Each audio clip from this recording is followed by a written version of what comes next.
People ask why I never speak on this topic. In my opinion, it was pretty obvious where someone like myself would stand. Um, there, there are no reparations owed, not to you, not to your descendants, not to your ancestors, because for one thing, you don't know who your ancestors really even are. What is it? One in every three paternity tests today, where the man is not the father. Imagine what it was like 20 years ago, 30 years ago, 40 years ago. Some of the most intense black people that I see that are super prolific, pro black, I hate white people. Like they're only half black. Their mom or their dad is a white person. So they're just as much colonizer as they are indigenous. They're just as much master as they are the slave, but they want to lean into victimhood, which I do find problematic. But I'll let them speak for a second. I'm so grateful that you both have taken the challenge to really go deep on what it means to give reparations to the descendants of enslaved Black Americans in this country. I know there are a lot of people who've been working on this movement before you. You're working on it right now. There's some others. But to have the courage to dig deep in this and to lay out a full blueprint on what can be done and what must be done for Black Americans to finally get the reparations that we need and deserve. I am in awe of your work.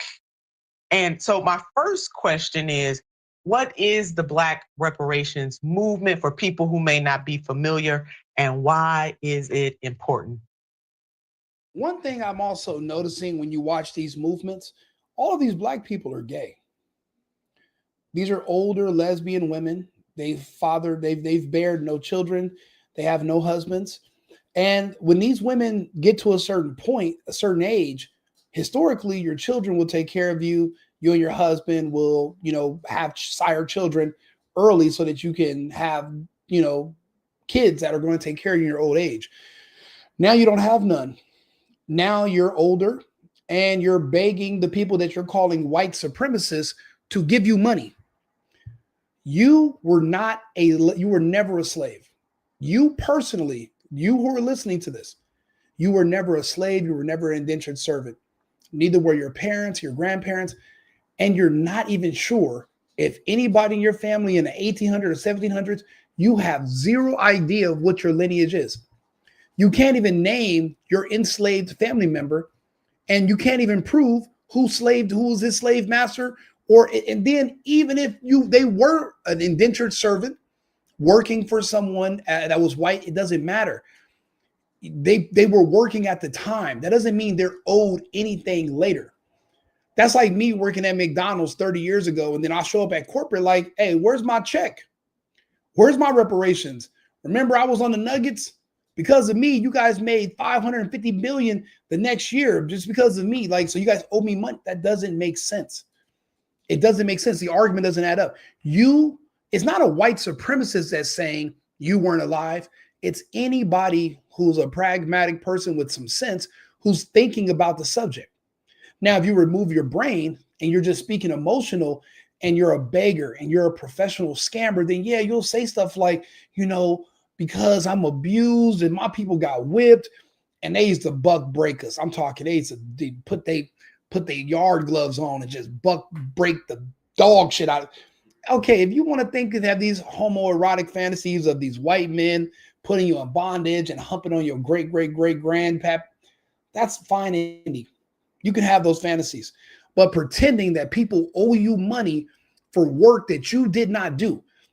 And don't forget, even the slaves were paid because food and fucking housing are not free anywhere. If you're working the land, in exchange for working the land, you're allowed to live on the land. Housing is provided, clothing is provided, and food. Well, fair exchange has never been a robbery. You can't be a sore loser and complain about the agreement and then later say, well, I was a slave, but you were an indentured servant. When they tell me the stories of how Juneteenth went, they say years later they popped up in Texas. The the northern military, the Union soldiers, and they said there were still black people living on these large farms and plantations.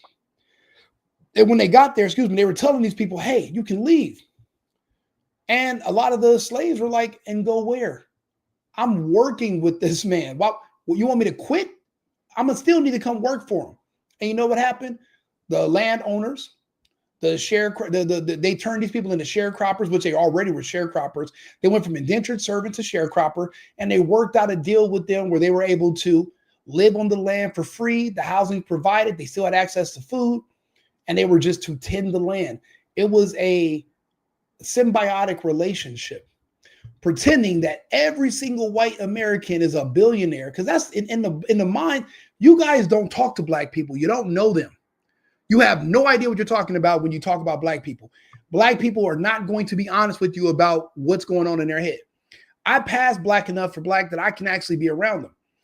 In their mind, every single white person is a billionaire, even the homeless ones, even the white people that live next door to them. They think secretly every white person is a billionaire, gazillionaire, and they just be whooping slaves, and their families had their family enslaved. I literally had my black friend tell me a couple weeks ago, he said, yeah, I was a slave. And I'm thinking, like, I've known you since 5th grade.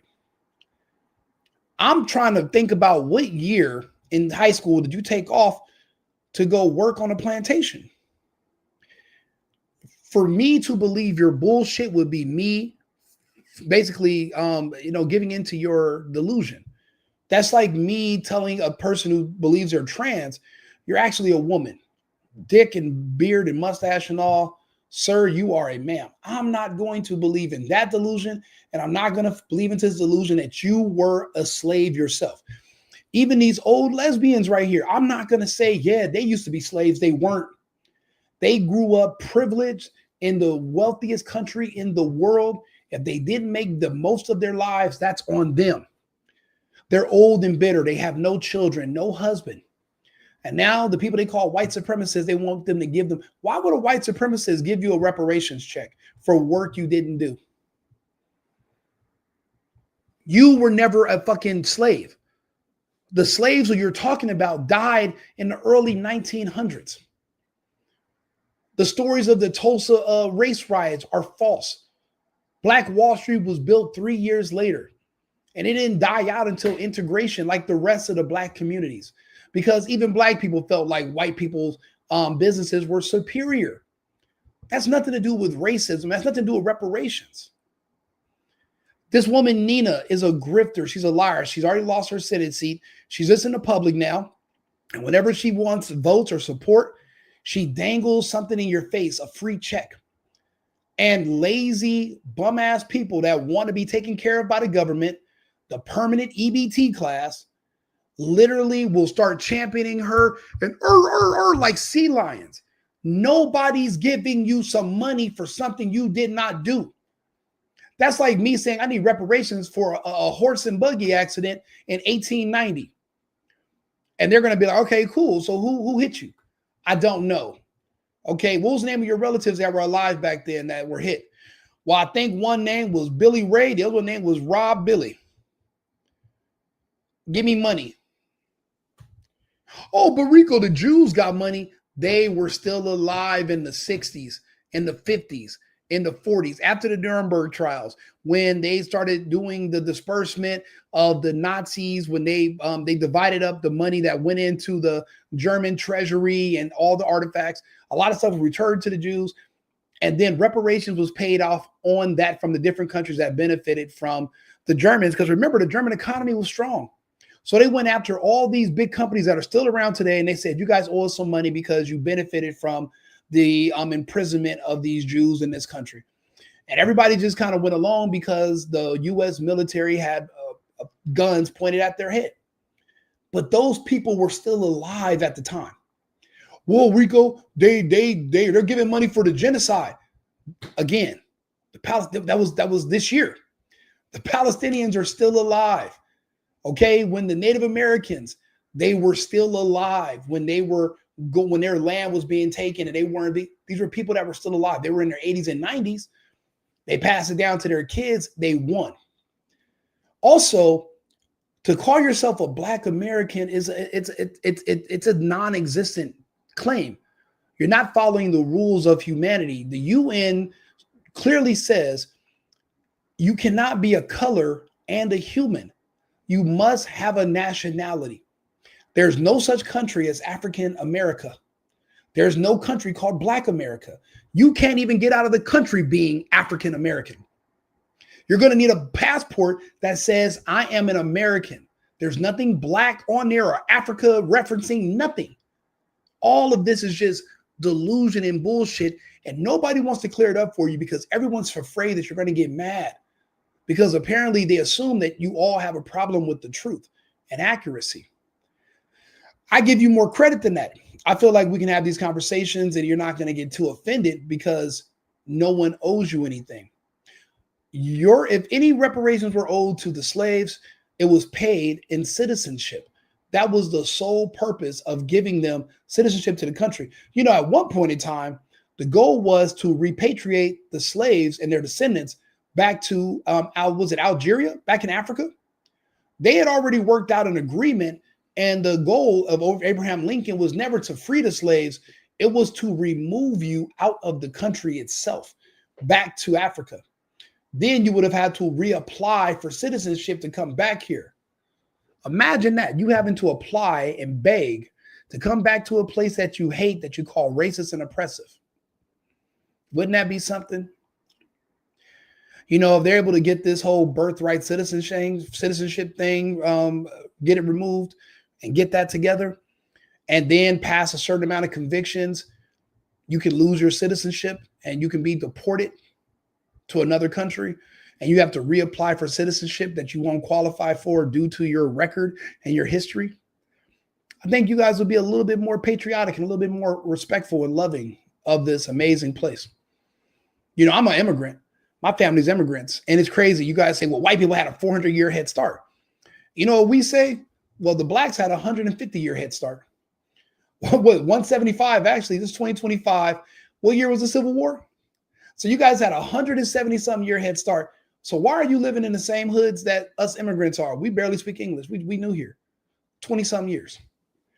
Y'all been here for 150-some, 170 years. What's your excuse?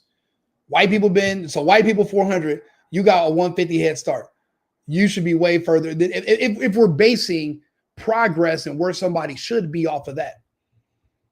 Whose fault is it you don't want to assimilate and be an American? You want to be an African American. Whose fault is that? That's not nobody's fault. That's your choice. But choices have consequences. You have to live with those. You want to squander your time in America complaining about what you don't have instead of appreciating what you do have, go for it. You're not going to shame people into taking money from other people and giving it to you. Because once you burn through that money, you're going to be saying that wasn't enough and you're going to want more. You're not the first people. We call them crackheads.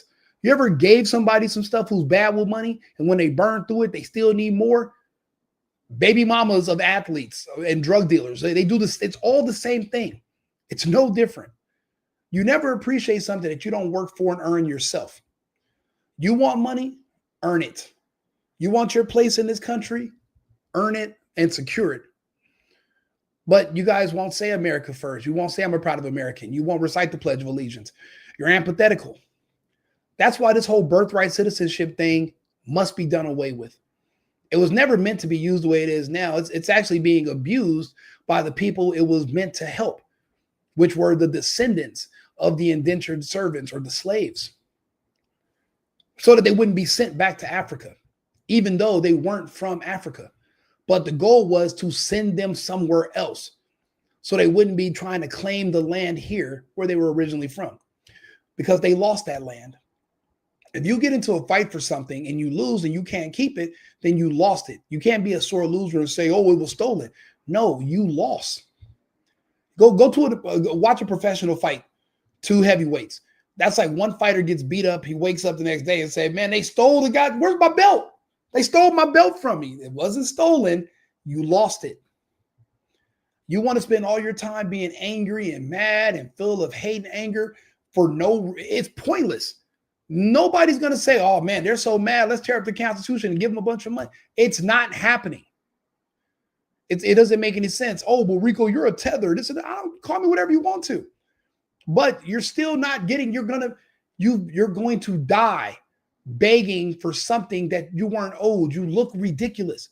Look how old these ladies are. There's no grandkids. There's no children. There's no husbands. Miserable people who squandered their opportunities away. Insufferable, gay. Nobody wants to be with them. Do you know how much time they wasted begging or trying to figure out how to scheme reparations money and use it to get people to vote for them when they could have been using that time to learn how to cook, learn how to be better women, building a family, staying home, taking care of kids, making memories, being a wife. You know, there are bigger and more important things than just begging for money all the time. Money that you're not going to get either anyway. I mean, we'll pander to you and we'll let you use that grift to get votes. The mayor of Atlanta said, hey, I'm about to freeze rent. In his own way, that's him trying to say, yeah, I'm going to give reparations to y'all. But he can't do it. Mondami just ran on that and he can't do it. There's no scamdemic, pandemic going on that they can say, we got to freeze rent, stop evictions because blah, blah, blah, blah, blah. There's nothing. All of this is just to get you to support them by lying to you. I don't like you enough to lie to you. I don't need your votes. I'm not running for office. So what do I need? But if I was trying to run for something, I know that you people are so dense that all you got to do is just make up a couple of things, play into your insecurities about how you look and pretend that your victimhood is that you're just being victimized by everything around you and just feed into your delusion. And I know you would support me and love me. But I'd rather you hate me because of what you do know than you just all in love with me because of what you don't. I just don't have it in me to sit up here and lie to you. And I look at these sad women. She says, yeah, what did Nina say today? She said, what other bulls? Let's see what nonsense she said. Was it here? Yeah, here we go. Former Democrat Senator Nina Turner says she will no longer stand for white people denying Black Americans the reparations they are owed.